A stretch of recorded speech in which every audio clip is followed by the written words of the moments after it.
지난주에 우리가 하나님의 말씀을 통해서 예배가 곧 우리에겐 윤리이고 도덕이다 하는 말씀으로 은혜를 나누었습니다. 하나님 앞에 진정한 예배가 회복되어지는 사람은 세상에 필요한 윤리와 도덕들을 갖추는 데 부족함이 없다는 거죠. 하나님 앞에 살아있는 예배를 드리는 사람은 절대로 교만할 수 없고 절대로 탐욕이나 욕심에 빠지지 않을 수 있습니다. 그런 의미에서 우리 사랑하는 한마음교회 성도 여러분들이 하나님 앞에서 어떤 순간이라도 참된 예배를, 영적인 예배를 회복하시기를 주의 이름을 간절히 축원합니다. 예배라고 하는 것은 하나님과 우리가 늘 동행하는 것에 대한 상징이죠. 하나님 우리의 예배를 받으시고 예배를 통해서 우리의 삶 속에 하나님의 임재를 경험하는 겁니다. 믿는 성도들에게 가장 큰 복이 있다면 그것은 다름이 아니라 하나님이 우리와 함께 하심이라고 하는 임마누엘의 은혜입니다. 마태복음 1장 23절 말씀에 보면 예수 그리스도의 탄생 그 순간에도 보라 처녀가 잉타의 아들을 낳을 것이니 이름을 임마누엘이라 하라. 이는 번역하면 하나님이 우리와 함께 하신다. 우리가 아무리 힘들어도 하나님이 우리와 함께 하신다라고 하는 믿음만 있으면 우리는 세상을 이길 수 있습니다. 이미 다윗은 그것을 우리들에게 고백하고 있어요. 내가 사망의 음침한 골짜기를 다닌다 할지라도 내가 두려워하지 않습니다. 왜냐하면 주의 막대기와 지팡이가 나를 지키십니다. 그 이야기는 하나님이 나와 함께함을 믿기 때문에 내 마음에 두려움은 없습니다. 그는 일생을 전쟁 가운데 살았음에도 불구하고 하나님에 대한 믿음 때문에 그런 마음속에 평화를 누렸습니다. 그래서 시편 23편과 같은 놀라운 고백을 하게 되죠. 우리가 신앙생활하면 우리는 하나님이 늘 우리와 함께 한다라고 하는 기본적인 믿음이 있습니다. 그래서 이스라엘 백성들은 인사를 할 때 인사말이 우리는 안녕하세요. 여러분 안녕이라는 의미가 어떤 의미입니까? 사실 편안하십니까? 안전하십니까? 편안한 안자에 강령하는 영자를 써서 안녕하십니까? 밤새 안녕하셨습니까? 밤새 편안하시고 아무 일 없으셨습니까? 라고 하는 뜻이에요. 아마 전 세계의 인사가 다 비슷할 때인데 유대인들은 만나면 인사할 때 샬롬이라고 이야기했습니다. 하나님이 당신과 함께하기를 빕니다 라고 하는 의미입니다. 하나님의 평화가 당신에게 임하기를 바랍니다 라고 하는 그런 인사말이죠. 아마 그 인사말의 의미는 어떤 경우라도 하나님이 우리와 함께한다면 창세기 15장 1절 이하의 말씀에 의하면 하나님께서 아브라함에게도 말씀하시기를 나는 너의 방패요 나는 너의 상급이요 나는 너를 영원히 지키는 자라. 그렇게 말씀하시죠. 애굽을 나와서 시내 광야를 행진하고 있었던 모세에게도 하나님께서 그 두려운 마음을 진정시켜 주시고 불안한 마음을 가라앉혀 주시기 위해서 모세에게 하신 말씀이 두려워하지 말라. 내가 너와 함께함이라. 놀라지 말라. 내가 너와 함께함이라. 라고 하는 말씀으로 모세를 담대하게 하셨고 격려하셨고 평안함을 주셨습니다. 심지어는 모세가 죽고 이제 이스라엘 백성들을 데리고 여호수아가 가나안 땅에 들어가야 하는 사명을 맡았을 때 내가 어떻게 그 사명을 감당할까 두렵고 떨릴 때도 신명기 31장 이하의 말씀에 보면 여호수아에게도 똑같은 말씀하십니다. 너는 강하고 담대하라. 두려워하지 말라. 그들 앞에서 떨지 말라. 그들의 신은 떠났고 나는 너와 함께합니다. 여러분 처녀가 아이를 잉태했다라고 이야기하면 얼마나 불안하겠습니까? 정말 무서울 겁니다. 그 당시에는 이게 알려지면 이건 정말 부정한 여자라고 하는 걸 넘어서서 돌 맞아 죽을 정도의 그 끔찍한 상황인데도 불구하고 하나님께서 그 마리아에게 말씀하시기를 마리아여 무서워하지 말라. 하나님의 은혜가 너와 함께함이라. 네가 지금 하나님의 은혜를 입었다. 하나님이 우리와 함께 하신다라고 하는 것은 언제 어디서나 우리에게는 평안을 보장해 주고 그리고 우리의 믿음을 담대하게 해주고 세상을 살아갈 수 있는 힘을 주십니다. 저는 바로 오늘 살아난 하나님께 성도 여러분들이 어떤 어려운 순간에도 이런 하나님의 응답, 하나님의 음성, 하나님이 주시는 감동을 가지고 우리가 살아야 될 줄로 믿습니다. 그런데 오늘 본문 말씀은 하나님답지 않은 말씀을 합니다. 가나안에 이야기하면 내가 너희들에게 약속한 가나안 땅, 젖과 꿀이 흐르는 땅을 내가 너희들에게 주겠다. 왜냐하면 약속이니까. 그러나 나는 너희와 함께하지 않겠다. 샬롬도 아니에요. 평화도 아닙니다. 불안합니다. 왜냐하면 하나님이 직접 너희와 함께 가지 않겠다라고 말씀하고 있기 때문이죠. 그 이유를 말씀하시기를 너희는 목이 곧은 백성이라. 내가 가다가 진노해서 너희를 다 진멸할까 봐. 쉽게 얘기하면 다 죽여버릴까 봐. 나도 너희를 못 참을까 봐. 그러니 내가 너희들과는 함께 가지 않겠다. 동행하지 않겠다는 이야기입니다. 도대체 여러분, 하나님답지 않은 말씀이죠. 우리는 늘 하나님은 어떤 경우라도 나와 함께 하시고 나를 지키시고 나의 하나님이 되시고 나의 산성이요 방패가 되시고 내가 잘못해도 용서해 주시고 무조건 품어주시고 그런 하나님만 우리가 생각하는데 오늘 이 출애굽기서 33장 말씀은 전혀 엉뚱한 말씀입니다. 나는 너와 함께 못 가겠다. 오히려 우리를 멀리 하시겠다라고 하는 말씀입니다. 하나님이 우리와 함께하지 아니하고 오히려 척을 두시고 멀리 떼어놓겠다라고 하는 이야기입니다. 여러분 어떻게 하면 좋습니까? 만약에 정말 하나님이 우리에게 내가 너와 함께함이라 라고 말씀하지 아니하시고 내가 너와는 도저히 함께하지 못하겠다 라고 하는 이야기를 듣는다면 여러분 이게 정말 얼마나 끔찍한 이야기입니까?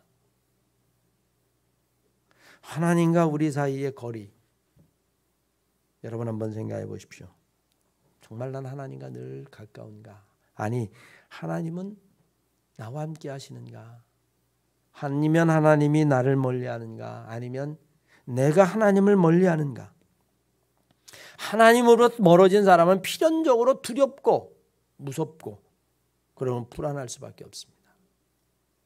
세상적으로 아무리 성공한 것 같아도요. 현대인들은 그 성공을 놓칠까 봐 불안함을 가지고 있는 것처럼 내 영혼 깊은 곳에서의 평안함이 없으면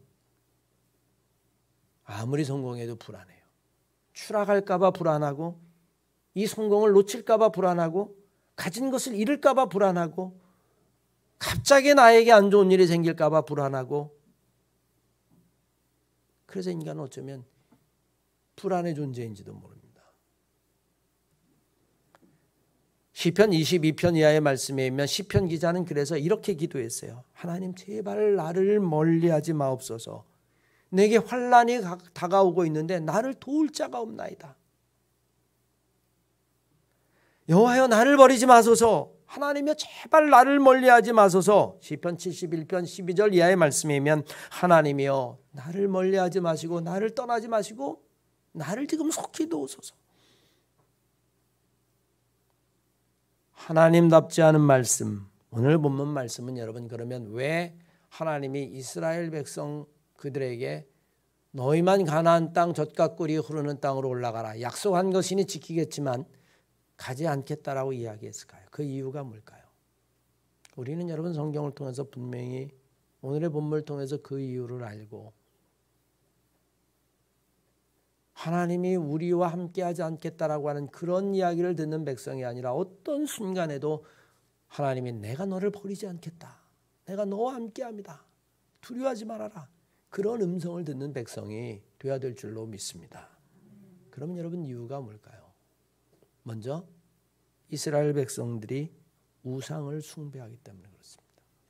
오늘 본문 말씀은 목이 곧은 백성이라 이렇게 표현했습니다. 목이 곧은 백성이라.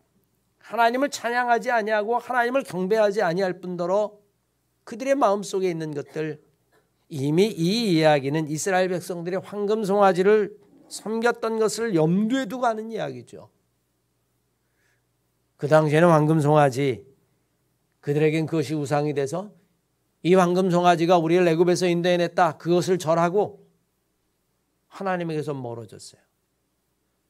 여러분, 오늘날도 우리에게는 사실은 황금 송아지가 있습니다.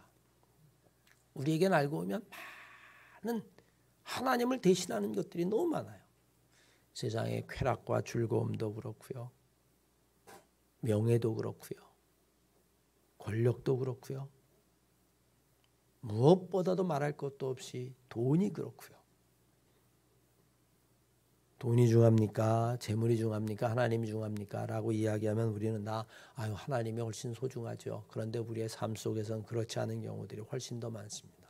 하나님, 재물보다는 돈보다는 하나님을 선택하는 것이 맞는 신앙인데도 불구하고 우리는 오히려 믿음을 버리거나 우리의 양심을 버리거나 진리를 버리거나, 어쩌면 여러분 세상은 지금 재물이라고 하는 것을 섬기고 있는지도 몰라요. 우리는 그것을 맘모니즘이라고 이야기합니다. 맘모니즘, 물질주의라고 이야기하죠. 특별히 대한민국 사회는 그 정도가 심하죠. 우상을 숭배한다라고 하는 것, 하나님 말고 다른 것들을 더 하나님보다 사랑하는 것을 성경은 분명히 우상이라고 이야기하는데, 하나님보다 재물, 하나님보다 명예, 권력, 아니 심지어 하나님보다 자기 자신, 자기애라고 이야기하죠. 어쩌면 여러분 세상 사람들은 다 거기에 머물러 있는지도 모릅니다. 이기적이지 않은 사람이 있나요? 오죽하면 도키스라고 하는 여러분 생물학자는 인간의 유전자는 이기적이다, 아주 그렇게 이야기를 했겠어요. 살아남기 위해서, 생존하기 위해서 다른 것들을 갖다가 오히려 범하고 밟고 누르고 그렇게 성장하는 게 인간의 유전자라는 거예요. 그게 생존의 법칙이라는 겁니다. 그런 세계관을 가지고 살아가는 사람에게 여러분 하나님이라고 하는 존재는 있을 수가 없죠. 우리는 세상을 살아가면서 하나님보다 더 소중히 여기는 것들, 성경은 그것을 우상이라고 이야기를 하는데 하나님은 그것들을 용납하실 수 없어요. 아니, 어쩌면 성경에 보면 이해할 수 없는 표현이 또 나오는데 하나님을 질투의 하나님이라고 이야기합니다. 질투의 하나님. 여러분, 질투는 나쁜 거죠. 조선시대는 칠거지약이면 여러분 이혼의 이유가 됐을 정도였어요. 쟤는 질투가 저렇게 많아. 그런데 성경은 분명히 이야기합니다. 나는 질투의 하나님이다. 여러분, 왜 하나님이 당신을 질투의 하나님이라고 이야기했을까요? 그만큼 하나님이 우리를 사랑하신다라고 하는 이야기죠. 세상의 어떤 것보다도 하나님이 우리를 사랑하셨, 비교할 수가 없을 정도로 하나님이 우리를 사랑하셔요. 그러니 하나님 우리를 질투하시는 거죠.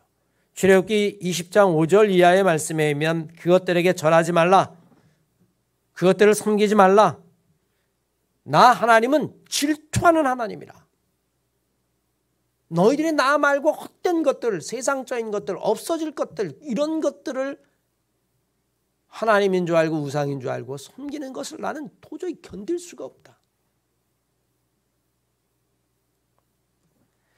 여호수아 24장 19절 이하의 말씀을 보십시오.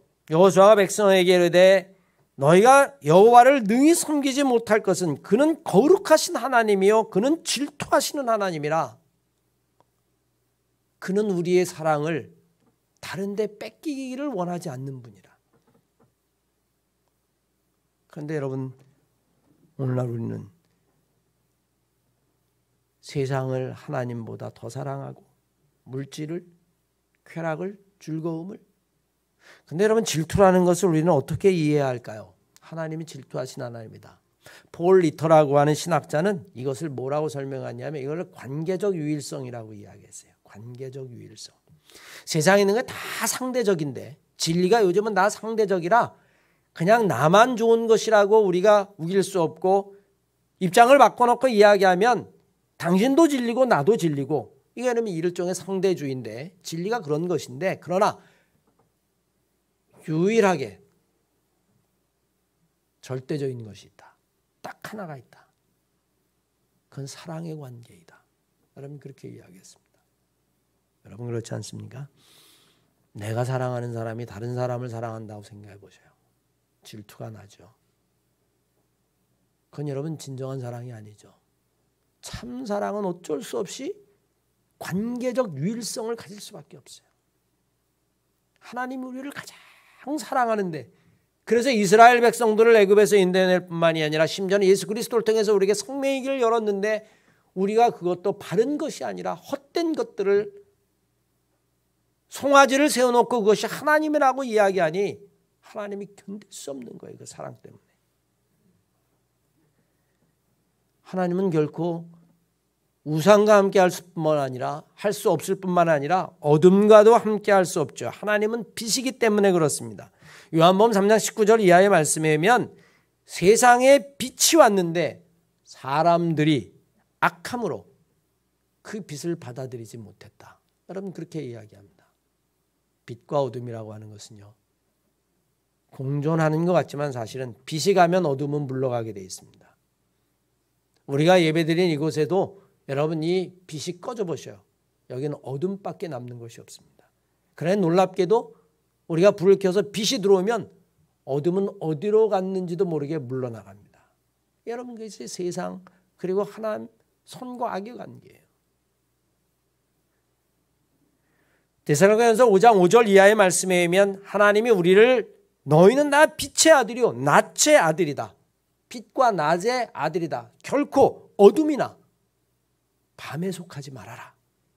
그렇게 말씀하신 이유도 거기에 있어요. 우리는 신앙생활 할 때 하나님과 우리 사이를 늘 생각해 보아야만 합니다. 하나님이 오늘 본 말씀에 이스라엘 백성들에게 내가 너희들과 함께 가지 아니하겠다. 내가 너희들과 거리를 두겠다. 그렇게 하신 이유는 이미 마음이 하나님께서 이스라엘 백성들에게서 떠나 있기 때문이죠. 사실 마음의 거리는요. 물리적인 거리로 나타납니다. 우리들 속담에도 마음에서 멀어지면 눈에서 멀어지면 마음에서 멀어진다라고 하는 이야기도 있지 않습니까? 사랑하는 사람은 자꾸 보고 싶으니까 그래서 결혼도 하고 그러는데 여러분 그렇지 않으면 싫은 사람은 어때요? 마주치기도 싫고 가까이 오면 피하고 여러분이 물리적인 거리는 결국에는 마음의 거리와 비슷하게 됩니다. 보고 싶은데 보지 못하면 너무 어려운 거예요. 여러분 특별히 이 코로나가 우리들에게 그런 아픔을 주죠. 가까이 하고 싶은 친구인데도 보지 못하는 것뿐만이 아니라 어저께 저희 어머님이 돌아가셨는데 다른 거는 뭐 연세가 96이니까 천수를 누렸다 하지만 정말 마지막 순간까지도 원통하고 풀리지 않는 한 같은 게 코로나 전에는 정말 보고 싶을 때 보고 만 못 가도 일주일에 한 번씩 가서 뵙고 쓰다듬어 드리고 그랬는데 코로나 이후로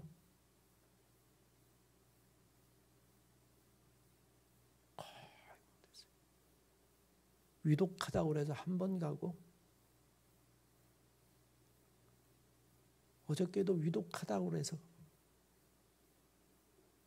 숨이 넘어갈 것 같다고 그래서 면회를 허락해서 갔는데 늦은 겁니다.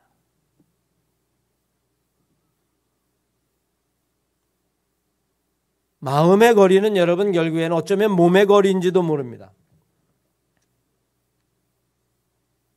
우리는 어떤 순간에도 하나님이 우리를 멀리하도록 두어서는 안 됩니다. 어떤 순간에도 하나님이 내가 너와 함께 하리라 라고 하는 말씀을 들을 수 있는 사람이 되어야 돼요.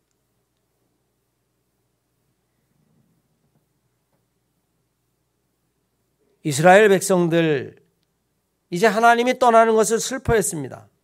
하나님의 놀보심이 없는 인생이라고 하는 것은 여러분 버림받은 인생입니다. 그것은 마치 영적인 고아와 같다라고 하는 사실을 알아야만 합니다. 인생에 아무도 자기를 돌봐주지 않는다라고 하는 것만큼 여러분 슬픈 인생이 없습니다.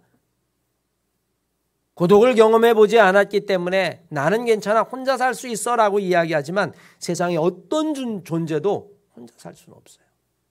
깊은 영적인 고독에 들어가면 인간은 서러운 법이고 인간은 눈물을 흘리게 되어 있습니다.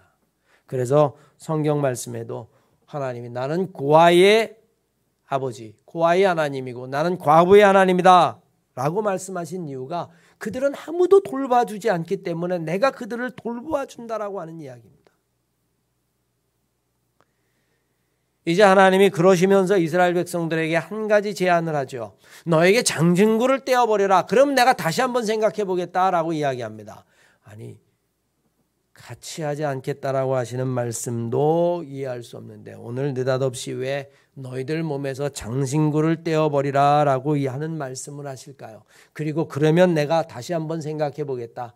너희를 떠나지 않고 너희를 한번 함께 가는 걸 고려해 보겠다라고 이야기할까요? 여러분이 장신구라고 하는 것은 히브리어로 야다라고 하는 건데 끊임없이 자기를 꾸미다라고 하는 의미입니다. 그런데 단순히 꾸미다라고 하는 의미만 있는 것이 아니라 본래의 뜻은 자기를 자랑한다라고 하는 의미가 있어요. 자기를 자랑한다. 여러분 좀 그렇지 않습니까? 우리도 살면서 화려한 장신구를 여러분 이렇게 많이 붙일 때를 보면 자기를 드러내보고 싶은 겁니다. 종종 영화 배우들이나 아니면 여러분 탤런트들이 무슨 레드카펫이다, 뭐 베니스 영화제다, 여러분 이런데 올 때 보세요. 그냥 얼마나 화려한 여러분 장식을 하고 등장을 합니까? 네. 이유는 여러분 자기를 드러내 보이기 위한 겁니다. 원래 장신구 야디라고 하는 그 히브리어의 뜻이 그런 거예요. 자기를 드러내다라고 하는 뜻이 있습니다. 세상에 자기를 드러내고 세상 사람들에게 인정을 받고 싶고 나 좀 봐달라라고 이야기하고 결국에 그것은 여러분 자기 중심의 삶을 살게 되어지는 것이고 하나님보다는 세상에게 관심 받는 것이 더 중요하고 하나님보다는 그런 것에 더 관심이 많기 때문에 하나님은 오히려 멀어지고 이미 여러분 창세기 35장 말씀에 보면 이스라엘 백성들이 정말 위기의 순간이 왔었을 때에 그들이 하나님에게로 돌아가려고 하는데 그때도 하나님이 말씀하십니다. 너희에 있는 모든 장신구를 다 땅에 묻어라. 우린 여러분 부모를 잃고 3년상을 할 때에 아무것도 치장하지 않습니다. 왜 치장하지 않을까요? 우리가 회개할 때에 우리는 옷을 찢고 그리고 죄를 뒤집었습니다. 왜? 하나님 앞에 섰을 때에 자기를 드러내고 자기를 자랑하는 것이 아니 되기 때문이죠. 요엘서 2장 12절로 13절까지의 말씀에 보면 하나님께서 말씀하시기를 지금이라도 금식하고 울며 애통하고 마음을 다하여 나에게로 돌아오라. 너희는 옷을 찢지 말고 마음을 찢어라. 이제 하나님에게로 돌아올지니라. 하나님 앞에 돌아오라는 말씀을 그렇게 이야기합니다. 당시에 가나안 땅의 유대인들에게 있어서 이스라엘 백성들에게 있어서 여러분이 장신구는 그렇게 자기를 치장하는 의미도 있지만 재물의 의미도 있었어요. 금은보수 아주 귀한 것으로 만들어서 그것을 자기의 몸에 화려하게 치장을 하면 자기가 하나님이 되는 거죠. 지금 여러분 가나안 땅으로 향하여 가는 이스라엘의 백성들의 마음이 그렇습니다. 그래서 하나님이 말씀하시는 거예요.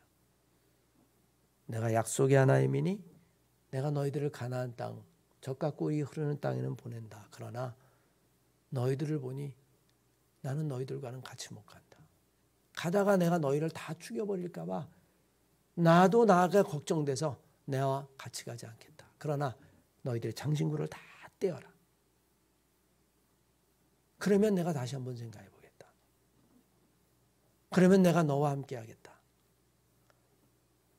사랑하는 만큼 성도 여러분, 장신구라고 하는 것은 일종의 상징이죠. 저는 여러분 단순히 귀걸이, 목걸이를 의미하는 것이 아닙니다. 그보다 더 무서운 것이 내 마음의 장신구예요. 나를 드러내고 싶고 자랑하고 싶고 그 이야기는 결국 하나님을 떠나고 그 마음을 보았기 때문에 하나님이 이스라엘 백성들에게 내가 너희와 함께하지 않겠다라고 말씀하셨죠. 여러분, 하나님이 우리와 함께하지 않는다면 우리가 어떻게 살 수 있겠습니까?